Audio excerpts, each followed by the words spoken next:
what's up? It is your girl Beyonce Aloysius from Hot 1079, and yes, it is that time. You know, we're over here in the B studio because we are talking to the one and only from Who's Hot, the Hot 1079's birthday bash, Daniel John. Hey, I feel like we're like the studio audience. Got to get everybody. What's up? So, how are you? I'm doing great, and yourself? Great, man. You know, we are straight off the heels of birthday bash, and you know, one thing for me, I love birthday bash season, but more importantly, one of my favorite parts is Who's Hot.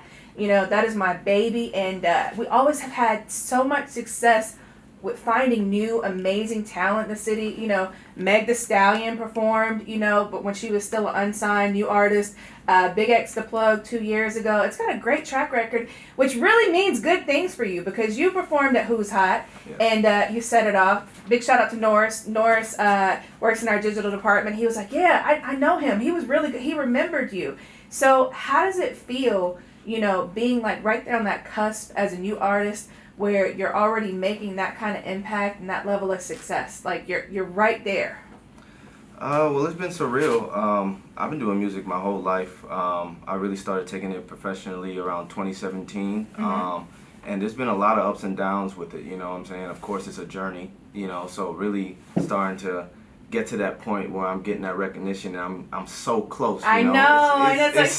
It's what's up. It's like the itch, like when you're almost home and you gotta go to the bathroom, you're like, I'm almost there, I can feel it, like, you know, and you're right there, the success is right there. Right. And then your dad was a reggae artist, right? Absolutely. So, you know, what kind of, like with your music, because you do R&B, and you're such a great stage performer, what kind of influence did your dad have on you growing up and like getting you into music? Did you see him perform, you're like, that's what I want to do? Yeah, absolutely.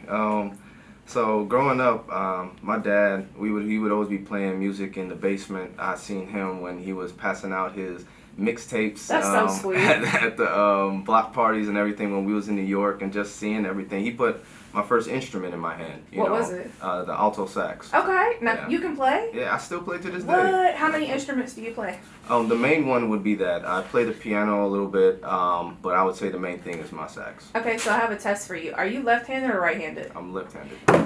I'm telling you, this is a thing. Most artists are people who are like musically inclined are left-handed. It is something about like the left side of the brain. I'm serious, because when you said that, that's what made me think about. I'm right-handed. I was in the chorus, but I cannot read music to save my life. I might be able to hold a note in the shower, but like actually reading music, that takes such talent. You know, how hard was that for you? For reading music? Yeah, it took some time. But it ended up coming to a point to where it's like, especially for me now, I kind of just hear it, and it kind of just makes sense with me. Like I can hear something, a song, and you know, just give me a couple minutes and I'll be able to play it on the. Are you one of those crazy talented people that can hear a note and be like, oh, she went B flat, or oh, she went A minus? Actually, yeah. I've always wanted to be that person and be like, that's an A flat. I can't do it. I can't even tell you what a flat is, but that's really impressive that you're very smart, like on this side of the brain. So Thank you. I'm very, very, very impressed. Now, when you're making music, you know, a lot of people, when they do the tracks and everything, they have producers and other people doing it. Because you're so you're so musically inclined, do you play your own instruments and do you make the tracks, or are you just a writer, singer? Actually, I'm just a writer, singer. Okay. I feel like, especially right now, shout out to my team, by the way, because I have some really great producers and engineers on my side that really, you know, that's their lane and that's what they do, and they are great at it. So I try to focus on everything that I'm good at, which is the storytelling, the songwriting, and the singing. So. Yeah, you know, and you're a Leo, so you're one of those people, like, you like to know what you do, and like, you know, that's your lane, and you let everybody else kind of do their thing. So, how deep are you into the horoscopes? I'm at the point to where it's like, I read on it and I look at it a little bit and I'm just like, oh, okay, you know, that makes sense. That aligns with what I'm doing. But I mean, I don't like to, I guess, get the horoscopes to kind of dictate what I do and how I am as a person. You know? I know a lot of Leos. You know, you guys are leaders, but you're also like, and you're very creative, you know, but then what would you say, like, if you had one gift and one curse of Daniel John, that you'd be like, oh, I'm really great at this, but you know what, I could totally improve on this, what would it be? I don't know. That's actually a really good question. Thanks. Yeah, I haven't really thought about that. For example, I'm a Taurus. Shout out to all my Tauruses, Bull Nation. I love Tauruses. My mom's a Taurus. Really, when's her birthday? May 6th. My May 2nd. Oh, wow. She's my Taurus sister. Hey, birthday twin. How are you? So we are the most, I think, for me, my gift and curse would be I'm super loyal, super loving, homebody, but it is true. We can be really stubborn. However, that is only because we're absolutely 100% right in everything that we think about, and and we're just trying to prove our point. So that is my gift and my curse. So if you were to say your gift and your curse, it would be... So I say I feel like I do tend to have the leadership qualities. I feel like I'm very strong-minded. That, in a sense, is a gift and a curse.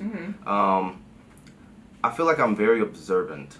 Okay. I feel like that's helped me with a lot of situations in my life, just peeping game and just knowing how to move through that. I can see that. Yeah, and I feel like I do have a lot of passion, a lot of emotion in things that I do.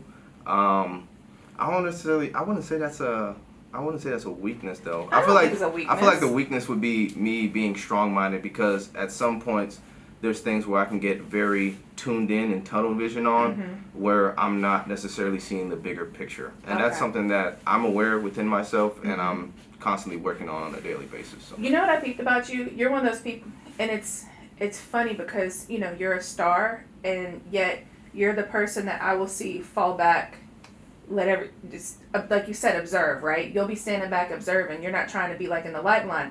But then when you hit the stage, you transform into this whole nother person, and you're like, that's not the same person that I was just talking to a second ago. Like, you're almost like an introvert extrovert, you know, and the extrovert comes out on stage, and it's amazing to watch. Yeah. Would you say that for you? Yeah, I'll definitely say that. Okay. My dad kind of taught me, you know, I just kind of need to just see things for what they are and be humble. Okay. You know? So I That's do good like see. to fall back and kind of let things kind of take course and see how it goes. And you have a new EP, Take Me Back. Yeah. Tell me about it. You know, like, what would you say your favorite song, or your most, let me not say your favorite song, I don't like that question, your most personal song, like something that means the most to you on there? So, especially about Take Me Back, I made it because, as I was saying before, my parents are both from Grenada. I'm a first-generation American, Wow. born in New York but raised in Georgia.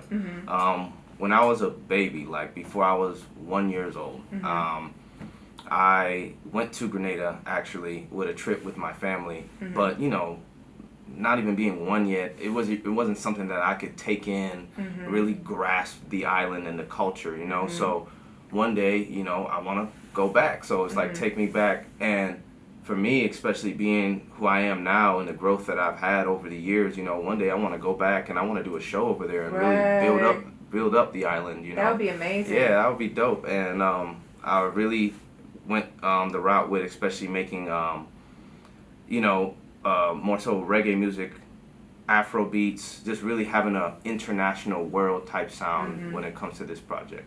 Love it. I love it. And I love your song. You have a great video too, by the way. Oh, thank you. Your manager was showing me that, and I was like, okay. When I first saw your Instagram, I was like, wow, he is really good. So now for everybody out there, when does Take Me Back drop? It's going to be dropping in August. Okay. Yeah. So right around the corner. Yeah. And what would you say your lead single is? Our lead single is Nirvana. Okay. I love that. Nirvana. And so you are going to Miami. Is that the video that you're going to be shooting when you leave here today specifically? Yeah, that's one of the videos. Okay. So you're going to be shooting several? Yeah. Okay. And so, you know, we saw you perform at Who's Hot. When Daniel John goes on the road and you have a performance, you know, there's always that guilty pleasure that we have to have backstage that's going to, you know, get us ready. What is your go-to, like, this is what I need when I'm going to perform? To be honest, I need my team.